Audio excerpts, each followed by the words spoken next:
Koe aho mā kese mui fusika whetoko ha Jack ha whaium kwa mole ni toko longa e tau sampiani fusika ni ko hoko atu ki na mkulu.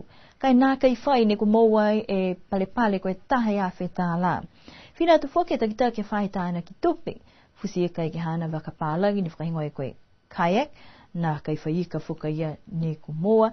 Ka kua toko longa ni ko whiawhia ke kisia e waka ni hana. Momoko whoki e toko longa. Ha ko whakatari ki tau ikalalahi, ka kua nā kai pihia e whakaholoanga he aho.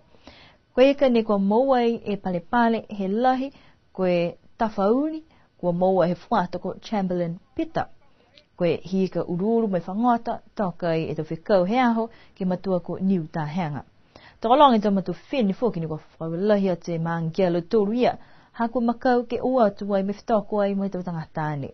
Manako e matakau tak manga, mai manga hanum kulu, ke tuku e tau whakawelahi ke tau matakai nanga osi ne kua whakatope e tonga hua he aho, pia molo tōru ne kua oatu, mai ahiahi ke whakatau e tau kai, mai tau koloa he manga ke ha whaiumu.